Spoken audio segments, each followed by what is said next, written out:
So have a good day, sir. Our topic for the day is all about logarithmic function and its graph. So our objectives, attempt to do a lesson the student should be able to. First, we need to define logarithmic function, logarithmic equation, and logarithmic inequality. So second, we need to convert expression in logarithmic form to exponential form and vice versa. So third, we need to represent a logarithmic function through its table of values, graphs, and equation. So lastly, we need to solve the problems involving logarithmic function. So the word logarithm was coined by John Napier, the inventor of a form of logarithm in 1614. It comes from the Greek word logos, which means ratio, and arithmos, which means number. So first, logarithmic function. So when we say logarithm, a logarithm is an exponent which base b must be raised to produce the value of x. So exponential function to logarithmic function. So ito po yung example po natin ng exponential form. B raised to y is equals to x. Na logarithmic form naman po, log base b of x is equal to y. Okay po? So may papanood po ako sa inyong clip. Equations. So consider this logarithmic expression. Log base 3 of 9 is equal to 2. How can you convert it from logarithmic form to exponential form? Well, here is the generic equation. Let's say if we have log base a of b is equal to c. A raised to the c is equal to b.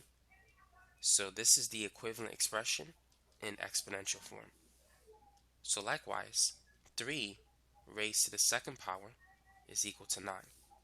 So we can write it as 3 squared is equal to 9. Now it's your turn. Convert the following logarithmic expression into its exponential form. And you can try this one as well.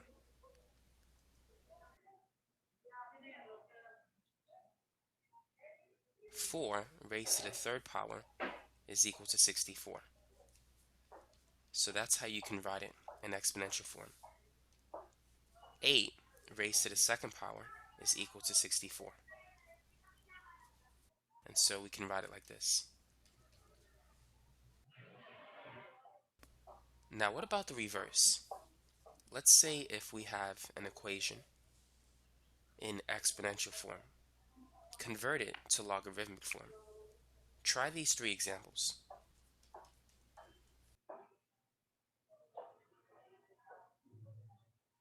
Feel free to pause the video. So the base is 2. The base is the one with the exponent. So log base 2, and what is across the equal sign?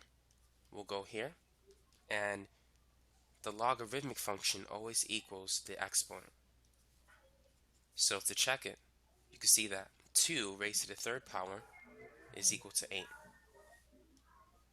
The next one is going to be log base 4 of 16 is equal to the exponent, which is 2. 4 raised to the second power is equal to 16.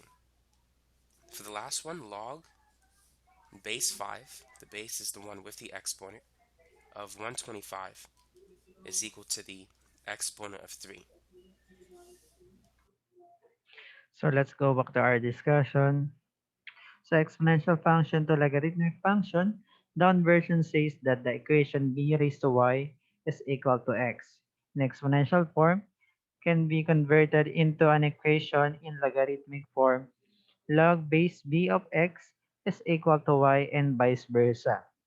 This is true for b is greater than 0, b is not equal to 1, and x is greater than 0.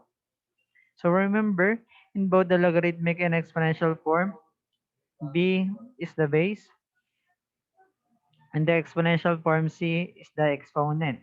This implies that the logarithmic is actually an exponent.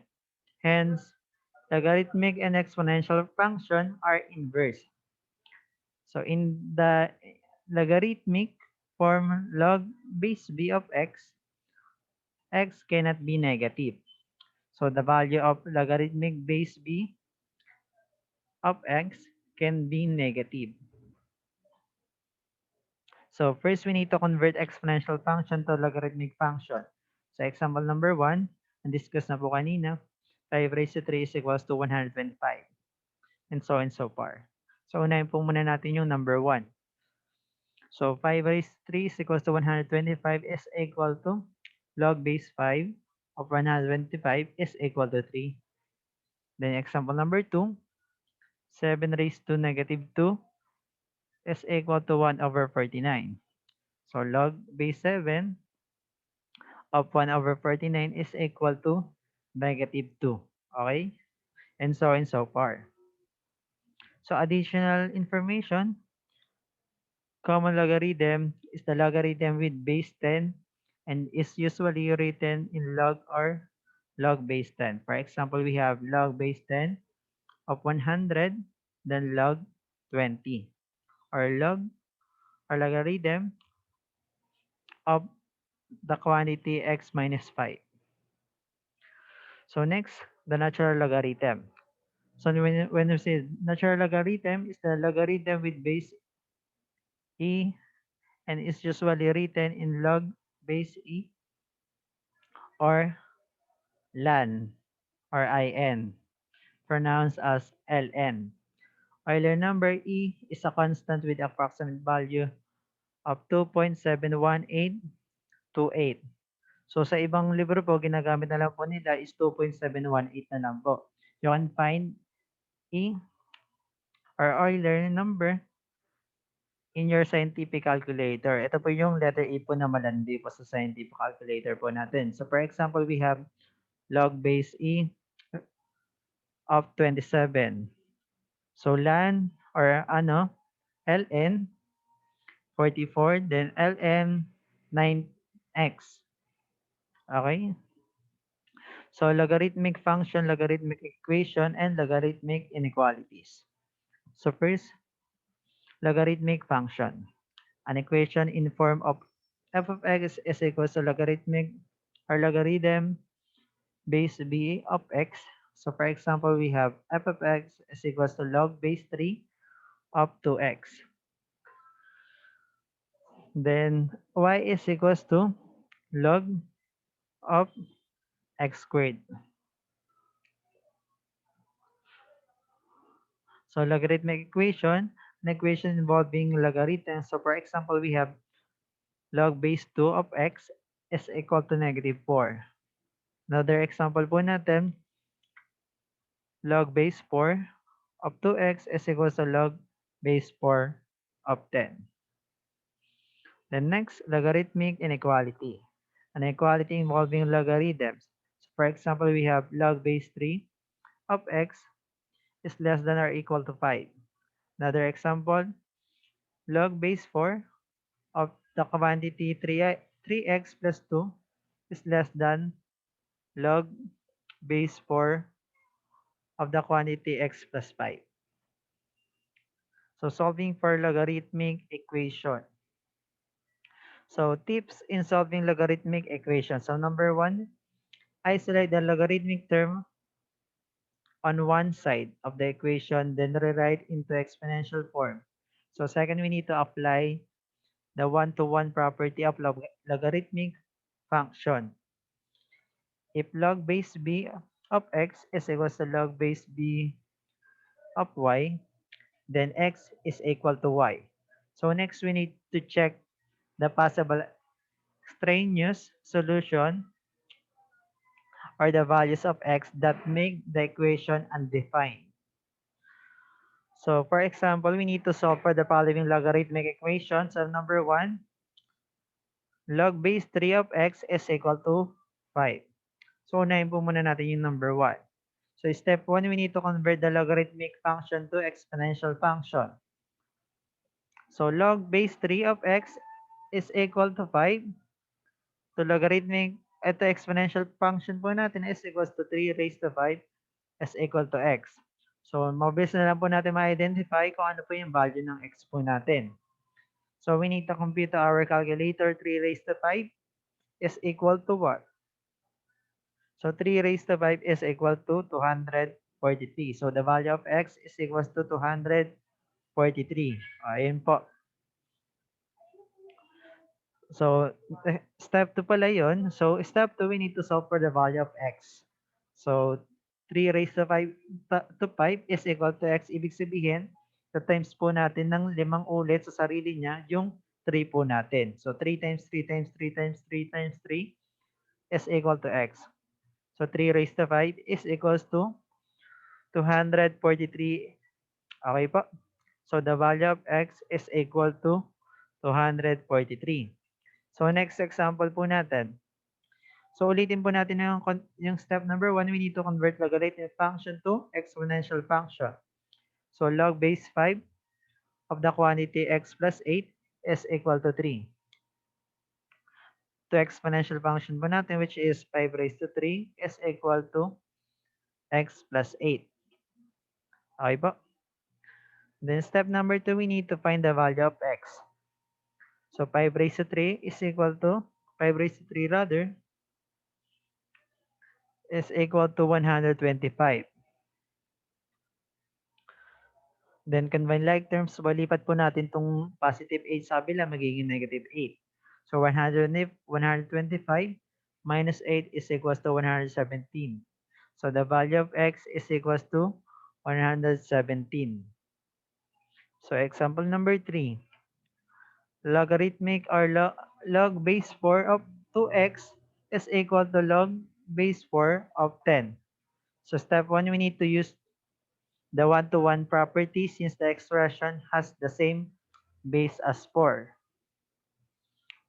Then we need to rewrite the equation by removing the log symbol while leaving the expression in the parentheses for both sides. So, ito po yung solution po natin. Log base 4 of 2x is equals to log base 4 of 10. So, cancel na po natin yung log base 4 po natin.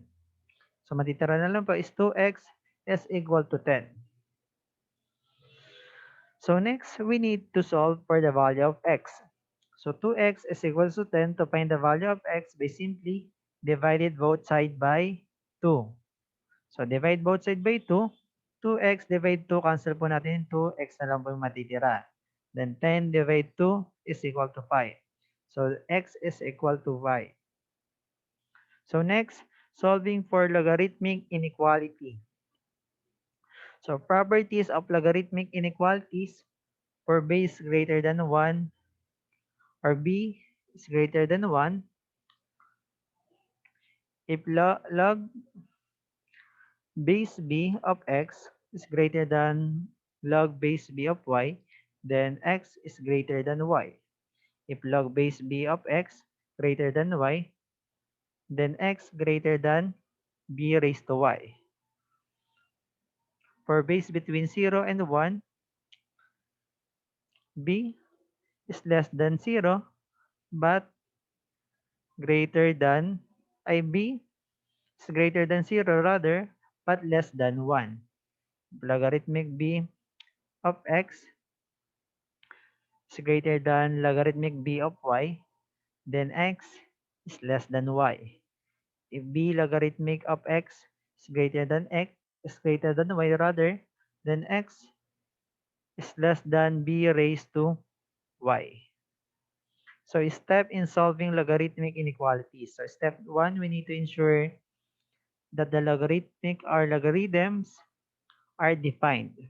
So the expression of the logarithm greater than 0 and solve for the value of x.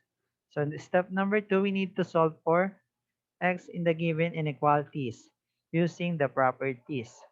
Then step number 3, get the intersection of the inequalities obtained in step number 1 and 2 or AB because this will be the set of the solution. So for example, we need to solve for the following inequalities. So example number 1, we have log base 3 of x is less than or equal to 5.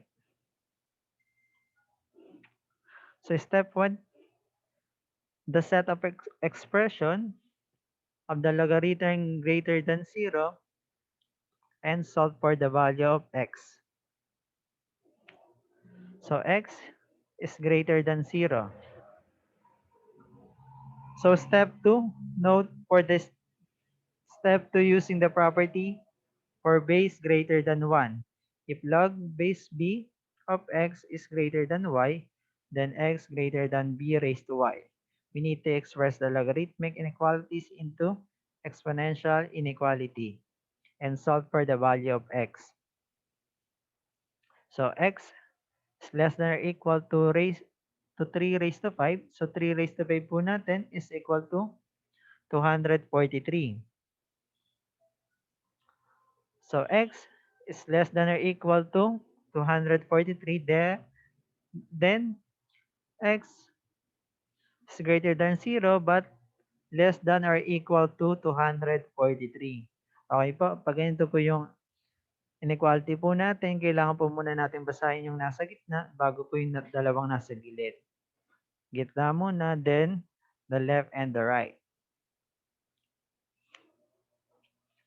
So solution number 2, we need to compute for logarithmic base 0.2 of x is greater than 3. So set the expression of the logarithmic greater than 0 and solve for the value of x. So x is greater than 0. So note for step 2 using the property of base less than 1, if log base b of x is greater than y, then x is less than b raised to y. So we need to express the logarithmic inequalities into exponential inequalities and solve for the value of x. Remember that the inequality symbol must be flipped when we applying the properties. So for example, we have x is less than 0.2 raised to 3. So computin po muna natin kung ano po yung 0.2 raised to 3. So 0.2 raised to 3 is equals to 1 over 125 or 0.008. So therefore, x is greater than 0 but less than 0.008.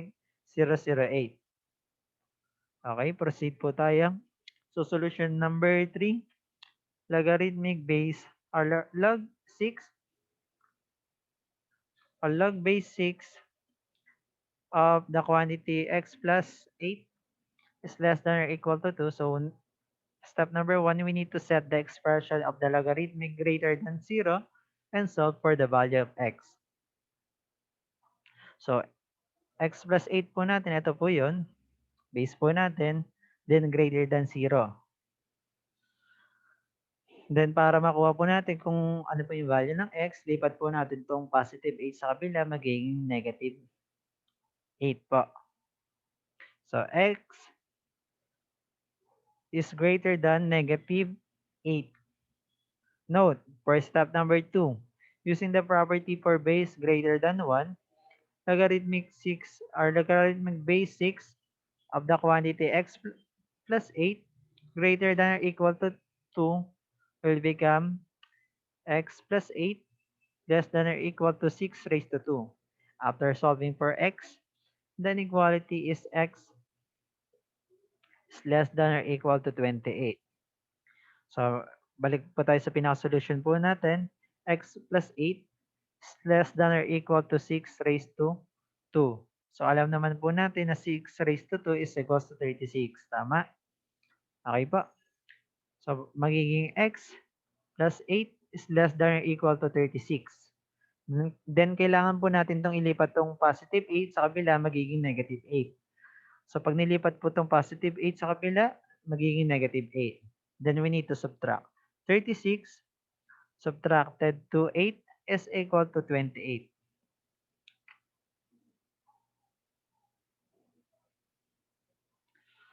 So, x is less than or equal to 28. So therefore, x is greater than 0 but less than or equal to 28. So in graphing of logarithmic function po, we need to know the law of logarithms. So law of logarithms, b is greater than 0, b is not equal to 1, and then we need to let n for x is greater than 0 and y is greater than 0. Then law number 1 po natin, log base b of x plus log base b of y is equals to log base b of xy. Then law number 2 na po natin is log base b of x minus log base b of y is equal to log base b of the quantity x over y. Okay po? Huwag kakalimutan po yung pinagkaiba po niya, which is the sign. Then law number 3 po natin, n log base b of x is equals to log base b of x raised to n.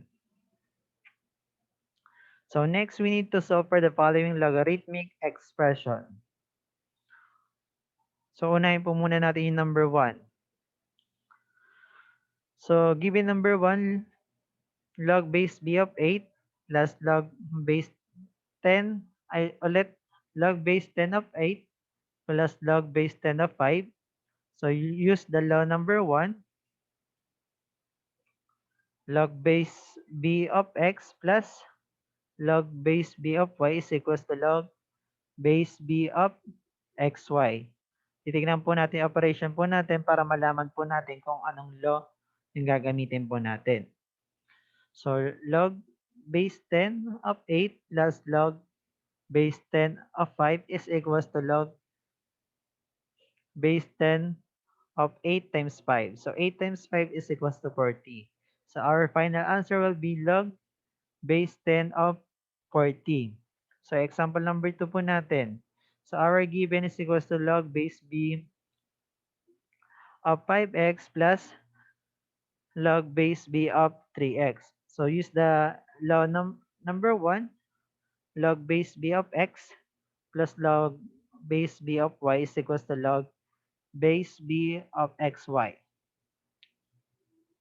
So balik po tayo sa pinaka given po natin, log base b of 5x plus log base b of 3x is equals to log base b of 5x times 3x. So we need to simplify. So 5x times 3x is equals to 15x squared. So our final answer will be log base b of 15x squared. Then ganyan lang din po yung gagawin po natin sa 3 and so far. So dito po sa number 3, minus po yung operation po natin. So kitang-kita na po natin sa law po natin na may subtraction na operation, yung law number 2. Kaya law number 2 po yung gagamitin po natin. Okay? So, okay, sagutan na lang po natin. So, log base 2 of 12 minus log base 2 of 4. So, use the law number 2. Log base b of x minus log base b of y is equals to log base b of the quantity x over y. So, log base 2 of 12. Ito po yung pinaka-formula po natin ha. So, log base 2 of 12 minus log base 2 of 4 is equals to log base 10 of 12 over 4. So, 12 over 4 is equal to 3. So, our final answer will be log base 2 of 3. So, example number 4 naman po tayo. So, log A or log base A of x minus log base A of 3x, use the law number 2, log base b of x minus log base b of y is equals to log base b of the quantity x over y. So log base a of x minus log base a of 3x is equals to log base a of x over 3. So we need to simplify. X divide x is equals to 1. So our final answer will be log base A of 1/3. So number 5, 3 log base 10 of 5. So use the law number 3, and log base b of x is equals to log base b of x raised to n. So 3 log base 10 of 5 is equals to log base 10 of 5 raised to 3. So 5 raised to 3 is equals to 125. So our final answer will be log base 10 of 125. So ganun din po yung gagawin po natin sa number 6. So our given is equals to 2 log base sub a of x. Use the law number 3. So n log base b of x is equals to log base b of x raised to n. So 2 logarithmic base a of x is equals to log base a of x raised to 2. So our final answer will be log base a of x squared. Okay? So logarithmic function y is equals to log base b of x. Did you know that logarithmic function is related to exponential function? Try to see the relationship between getting the inverse of the exponential function y is equals to b raised to x. So our given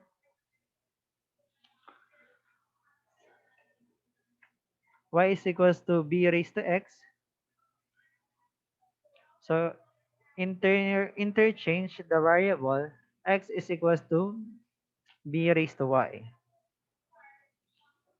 Then we need to solve for y using the exponential logarithmic conversion. So log base b of x is equals to y, or y is equals to log base b of x. Thus, the logarithmic function y is equals to log base b of x is the inverse of the exponential function y is equals to b raised to x, and vice versa.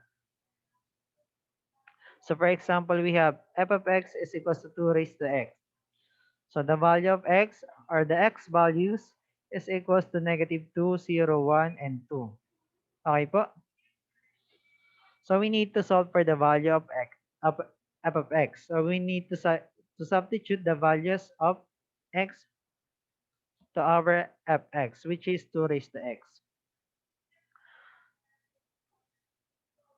So if x is equals to negative 2, then f of x is equals to 2 raised to x. So yung x po natin, papalitan po natin to ng negative 2. So magiging 2 raised to negative 2.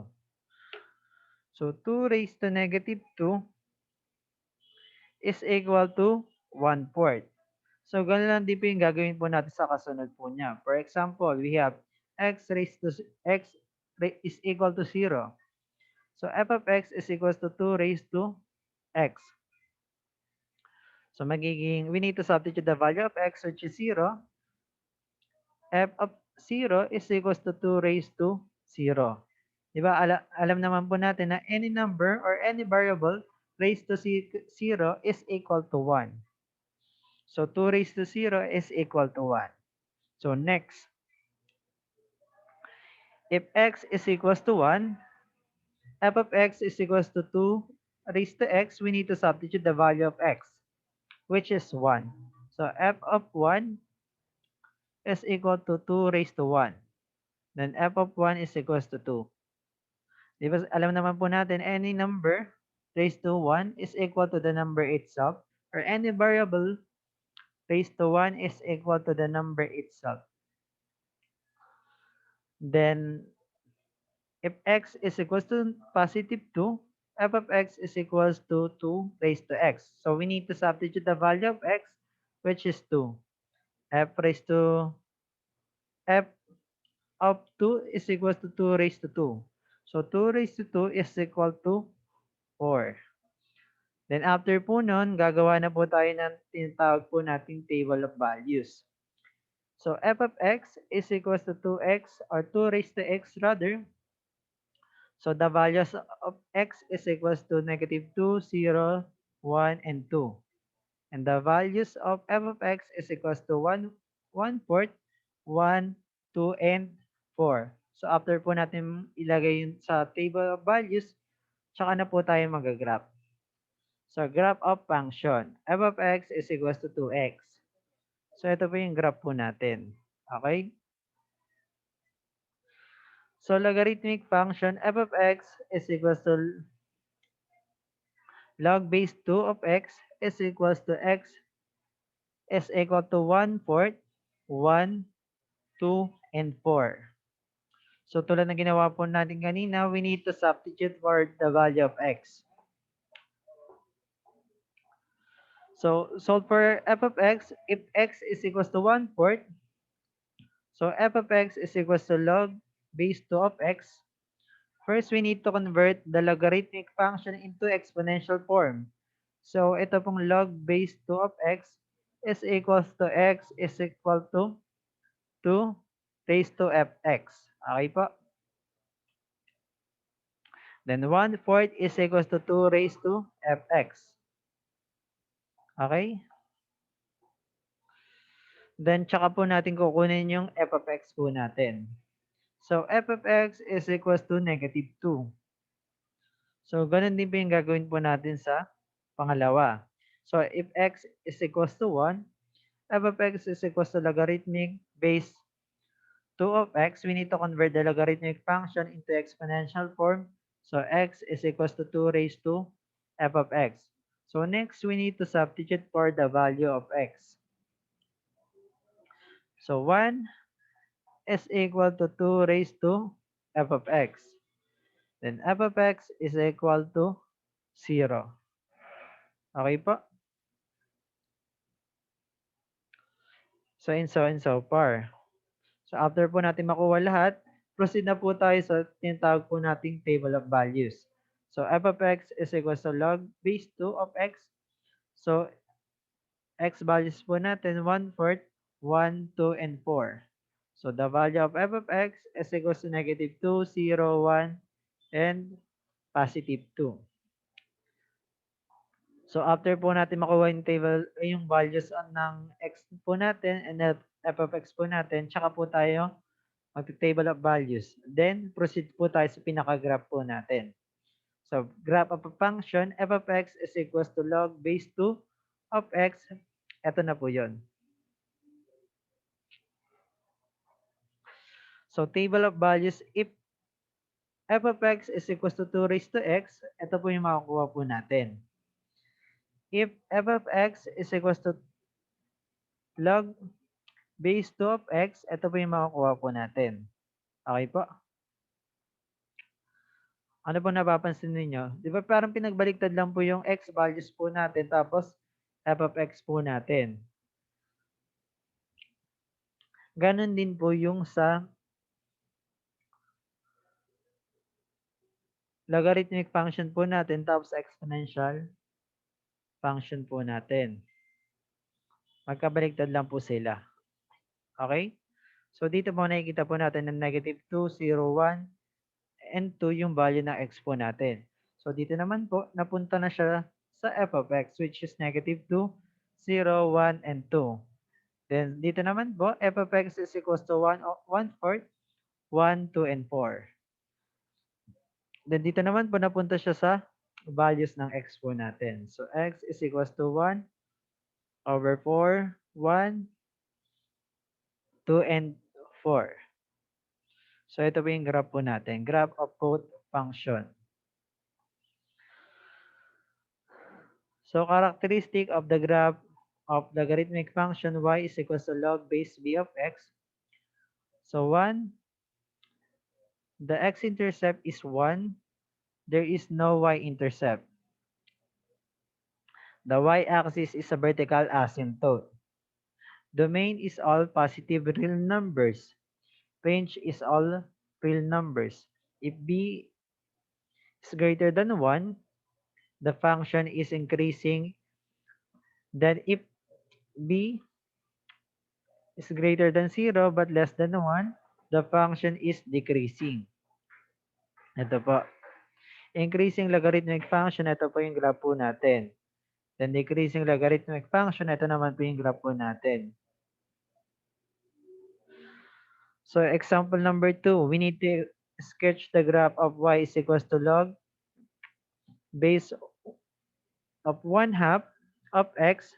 So the values of x is equals to 1 over 16, 1 over 8, 1 over 4, 1/2, 1, 2, 4, and 8. So ganun lang din po yung gagawin po natin kanina. We need to solve for the values of x. So if x is equals to 1 over 16, so f of x is equals to log base of 1/2 of x. So first we need to convert the logarithmic function to exponential. So x is equals to 1/2 raised to fx. Then we need to substitute for the value of x. So 1 over 16 is equals to 1/2 of f of x. Then f of x is equal to 4. So and so far. Hanggang umabot po tayo sa tinatawag po nating table of values. So values of x is equals to 1 over 16 up to positive 8. Then the values of f of x is equals to 4 up to negative 3. Then proceed na po tayo sa pinaka-graph po natin. We need to plot the values of x and the values of f of x. So plotting of points for y is equals to log base of 1/2 of x. Then graph of y is equals to log base 1/2 of x. Ito na po yun. So application of logarithmic function.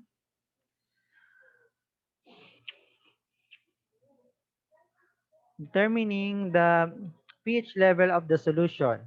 So the pH or the potential of the hydrogen level of a water-based solution is defined as pH is equals to negative log of H hydrogen or positive hydrogen po natin or H plus na din tawag.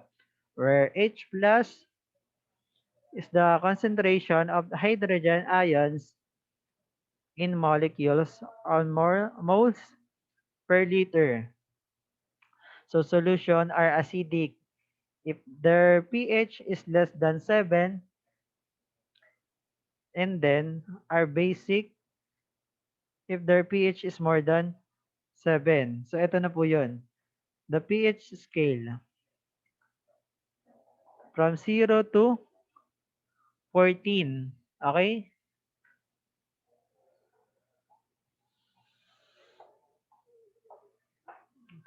So illustrate example number 1. A 1 liter solution contains 0.00001 moles of hydrogen ions. We need to find each pH level using the scientific calculator. So our solution, pH is equals to negative log of H of hydrogen ion, H plus po natin, is equals to negative log of 0.0001 or negative log of the quantity 10 raised to negative 5. Then our pH level is equals to negative multiply by negative 5. So negative times negative is equals to positive 5. So the pH level is equals to 5. Thus the pH level of the solution is 5. So next, we need to determining the sound level. In acoustic,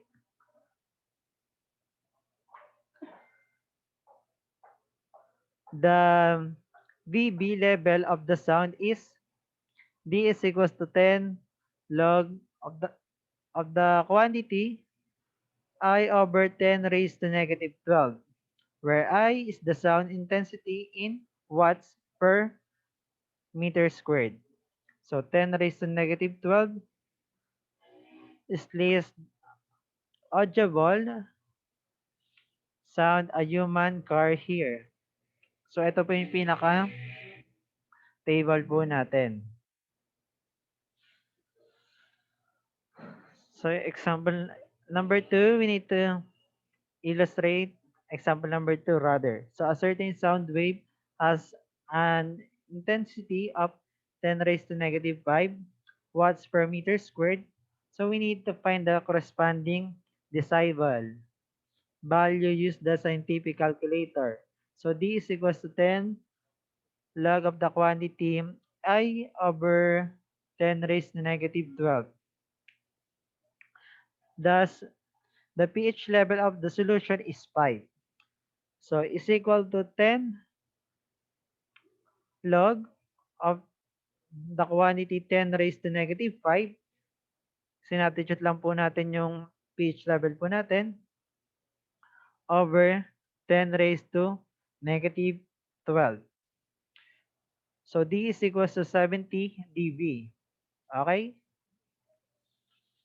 So, next, determining earthquake magnitude.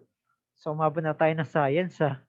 So, the magnitude M of an earthquake is given by M is equals to 2 over 3 logarithmic of the quantity E over 10 raised to 4.4, where E in joules,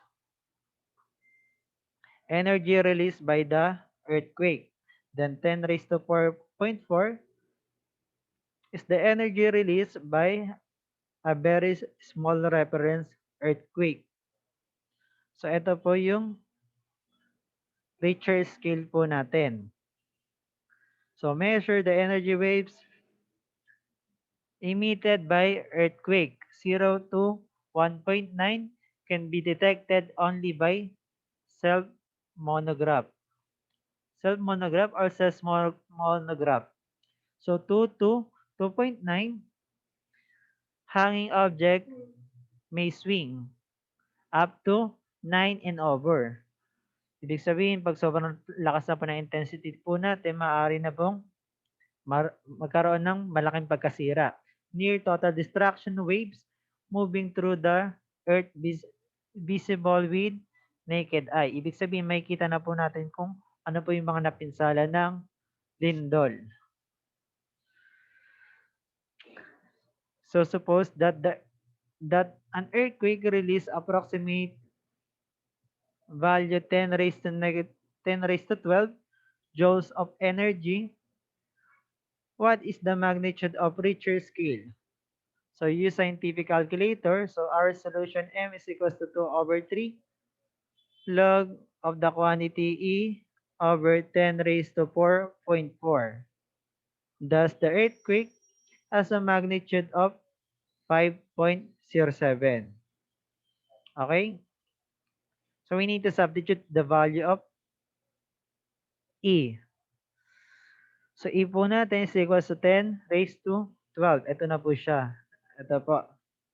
So 2 over 3 log of 10 raised to 12 over 10 raised to 4.4 is equal to 5.07. Ibig sabihin, the magnitude is equal to 5.07. So, tingnan po natin sa Richter scale. So, nasan po ba yun? So, 5 to 5.9. Furniture moves. Chunks of plaster may fall from the walls rather. So, that's our lesson for the day. God bless. Thank you and keep safe.